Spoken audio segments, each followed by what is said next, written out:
ایک اور بیٹی، ایک اور گھر اجڑ گیا، ایک اور خاندان غم کی تصویر بن گیا۔ شیخوپورہ میں پیش آنے والے ایک دل دلا دینے والے واقعے نے ایک بار پھر یہ سوال کھڑا کر دیا کہ کیا شادی کے بعد بیٹی واقعی محفوظ ہوتی ہے؟ ایک شادی شدہ خاتون اپنی ہی سسرال میں آگ کی نظر ہو گئی۔ اہل خانہ کا الزام ہے کہ اسے زندہ جلا کر قتل کیا گیا، جبکہ دوسری جانب واقعے کے حقائق جاننے کے لیے تحقیقات جاری ہیں۔ آخر اس افسوسناک انجام کی ذمہ داری کس پر عائد ہوتی ہے؟ گھریلو تشدد، لالچ، خاندانی تنازعات یا کوئی اور وجہ؟ ایسے واقعات کیوں بار بار پیش آتے ہیں اور متاثرہ خاندانوں کو انصاف کب ملے گا؟ آپ دیکھ رہے ہیں روہی نیوز، آپ سب پر سلامتی ہو۔ میں ہوں سید اذان شاہ، جہاں ہم اس واقعے کے مختلف پہلوؤں کا جائزہ لیں گے، متعلق افریقین سے بھی جو ان کی صورتحال ہے وہ آپ کو بتائیں گے۔ لیکن کہانی کب شروع ہوتی ہے؟ کہانی شروع ہوتی ہے کہ جب ایک بچی جوان ہوتی ہے اور وہ خواب دیکھنا شروع کرتی ہے۔ وہ خواب جس میں وہ خواب دیکھتی ہے کہ اس کے خوابوں کا شہزادہ آئے گا اور اس کی زندگی کی وہ تمام خواہشیں پوری کرے گا جو اس نے بچپن سے لے کے لڑکپن اور وہ جوانی تک دیکھی۔ اب یہاں سوال یہ پیدا ہوتا ہے کہ جو ہمارا معاشرتی ایک سٹرکچر ہے، جہاں ہم رشتے دیکھتے ہیں، جہاں ہماری وہ جو فیملی بانڈنگز ہیں، میں اکثر اپنے پروگرامز میں کہتا ہوں کہ جو ریلیشن گیپس ہیں، جب تک وہ رہیں گے تو ایسے ایشوز، ایسے معاملات سامنے آتے رہیں گے۔ ایک بچی جوان ہوتی ہے 20 سال کی، تو ایک شخص اسے وہ خواب دکھاتا ہے جو کہ اس نے بچپن سے اب تک دیکھے ہوتے ہیں۔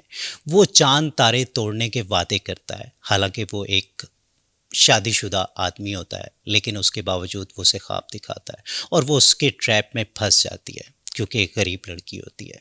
آخر گھر سے بھاگ کر شادی کرتی ہے۔ وہ بیوہ ماں، وہ مجبور ہوتی ہے اور آخر اس شادی کو مان لیتی ہے۔ کچھ تو عرصہ بہت اچھا گزرتا ہے جسے ہم ہنی مون پیریڈ کہتے ہیں۔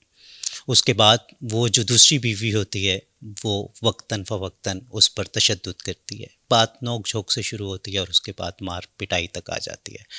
وہ اپنی ماں کو بارہا بتاتی ہے کہ میرے ساتھ اس طرح کا سلوک ہو رہا ہے۔ ماں صبر کی تلقین کرتی ہے اور بار بار کہتی ہے کہ بیٹی اب صبر کرو، اپنا گھر بساؤ، اپنے گھر کو جوڑ کر رکھو، یہ سارے معاملات ٹھیک ہو جائیں گے۔